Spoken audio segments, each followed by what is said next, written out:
গতকাল একজন আন্তর্জাতিক শিশু পর্নোগ্রাফি চক্রের বাংলাদেশের মূল হোতাকে গ্রেপ্তার করেছে। তার নাম হচ্ছে টিআইএম ফখরুজ্জামান। তিনি টিপু কিবরিয়া নামে সমধিক পরিচিত, হয়তো আপনাদের অনেকেরও পরিচিত হতে পারেন। এক সময় সে একটি সেবা প্রকাশনীর একটি পত্রিকার সহকারী সম্পাদকের কাজও করেছেন, দায়িত্ব পালন করেছেন। সেটা অনেক আগে। একজন শিক্ষিত ব্যক্তি, কিন্তু একজন শিক্ষিত ব্যক্তির আড়ালে তার এই জঘন্যতম রূপ সর্বপ্রথম আমাদের পুলিশের সামনে উন্মোচিত হয় 2014 সালে। 2014 সালেও তাকে একই অপরাধে গ্রেপ্তার করা হয়েছিল, কিন্তু জামিনে বের হওয়ার পরে সে এই ঘৃণ্যতম পেশায় আবার সে নিজেকে জড়ায়। এবং আমাদের এই টিমটা তাকে অনেকদিন যাবৎ ফলো করছিল। এবং তার মডাস অপারেন্ডি হচ্ছে ঢাকা শহরের বা দেশের বিভিন্ন অঞ্চল থেকে ছিন্নমূল ছেলে পথ শিশুদের এই পর্নোগ্রাফির কাজে নিযুক্ত করে। সে অর্থের প্রলোভন দেখিয়ে ঢাকা শহরের গুলিস্তান, রমনা পার্ক, সোহরাওয়ার্দী উদ্যান বা আশপাশ এলাকায় যে সকল স্থানে ছেলে শিশুদের সামান্য অর্থের প্রলোভন দেখিয়ে সে তার বাসায় নিয়ে গিয়ে তাদের নানা রকমের অশ্লীল এবং গোপনাঙ্গের ছবি তুলে এবং সে সেটার ভিডিও তৈরি করে।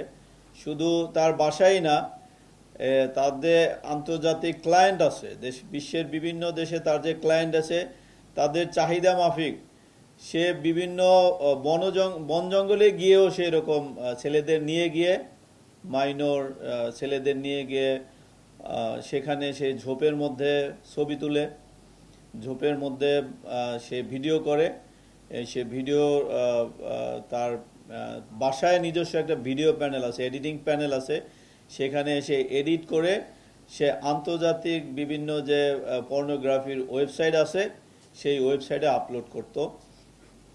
এবং এই পর্নোগ্রাফি হচ্ছে আন্তর্জাতিক বিভিন্ন যে সকল বিকৃত চরিত্রের বা বিকৃত মানসিকতার গ্রাহকরা এই ওয়েবসাইটের মূল গ্রাহক, সেখানে আপলোড করলেই তারা সরাসরি আমাদের এই টিপু কিবরিয়া, যাকে আমাদের টিম গ্রেপ্তার করেছে, তার সাথে সরাসরি যোগাযোগ করে।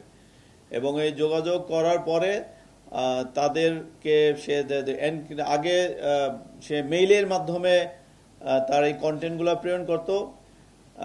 যেহেতু এখন এনক্রিপ্টেড অনেক অ্যাপস আছে, সে সবেই মানে একদম নতুন এবং আনইউজ, যেগুলার সম্পর্কে আইনশৃঙ্খলা বাহিনীও জানে না। মেগা এবং টোটেনাটো নামক দুইটি এনক্রিপ্টেড অ্যাপসের মাধ্যমে তার এই আন্তর্জাতিক গ্রাহকদের কাছে সেই কন্টেন্টগুলো পাঠায়। এবং আমরা তার কাছ থেকে যে ডিভাইস উদ্ধার করেছি সেখানে ইটালি, অস্ট্রেলিয়া, জার্মানি সহ আরও অনেক দেশের গ্রাহকদের তালিকা পেয়েছি। সে তাদের কাছে এরকম বিকৃত ছবি, ভিডিও কন্টেন্ট প্রেরণ করত এবং তার বিনিময়ে সে বিপুল পরিমাণ অর্থ তাদের কাছ থেকে পেয়েছে। তার কাছ থেকে আমরা যে ডিভাইসগুলো উদ্ধার করেছি, তার মোবাইল, ডেস্কটপ, তার অন্যান্য ইলেকট্রনিক ডিভাইস সহ ক্লাউডের স্টোরেজ থেকে আমরা প্রায় 25,000-এর মতো ছবি পেয়েছি। 25,000, মানে এটা কালকে থেকে পর্যন্ত আমরা যতটুকু ফরেনসিক করতে পেরেছি, হয়তো পুরোপুরি করতে পারলে এই সংখ্যা আরও অনেক অনেক বেড়ে যাবে। এবং 1000 ভিডিও কন্টেন্ট, 1000 ভিডিও কন্টেন্ট। এবং তার যে ডেস্কটপ ছিল সেই ডেস্কটপে অসংখ্য এরকম অশ্লীল অঙ্গভঙ্গির এবং এই যে আমাদের ছিন্নমূল পথশিশু, ছেলে পথশিশুদের গোপনাঙ্গের অশ্লীল ছবি ডেস্কটপে অসংখ্য। সেগুলো আসলে এখন পর্যন্ত আমাদের এই টিম গুণে শেষ করতে পারে নাই। এর মাধ্যমে সে তার আন্তর্জাতিক যে সকল ক্লায়েন্ট আছে তাদের কাছে সে এগুলো এডিট করে পাঠায় বিনিময়ে সে প্রচুর পরিমাণ অর্থ উপার্জন করেছে বলে আমাদের ধারণা। এবং সে এই কাজে তার বিভিন্ন এজেন্ট রয়েছে এবং তাদের একজনকে আমরা তার সাথে গ্রেপ্তার করেছি, তার নাম কামরুল ইসলাম।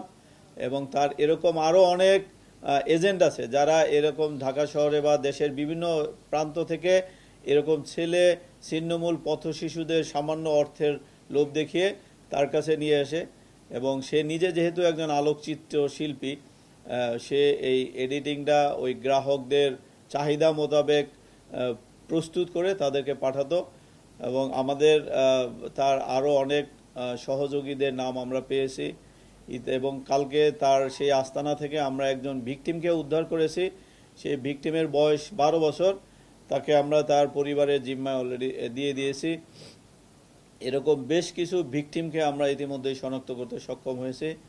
আমাদের এই টিম তার বিরুদ্ধে নিয়মিত মামলা দায়ের করেছে। আমরা বিজ্ঞ আদালতে রিমান্ডের আবেদন সহ আজকে তাকে প্রেরণ করব। এবং সে আর কোন কোন দেশে তার এরকম ক্লায়েন্ট আছে, বিশ্বের কতজন তার গ্রাহক আছে এবং কি কি ধরনের কন্টেন্ট সে পাঠাতো এবং এর বিনিময়ে কি পরিমাণ অর্থ সে উপার্জন করেছে বাই দিস টাইম, সেই তথ্য জানার জন্য আমরা তাকে রিমান্ডের আবেদন সহ কোর্টে প্রেরণ করব।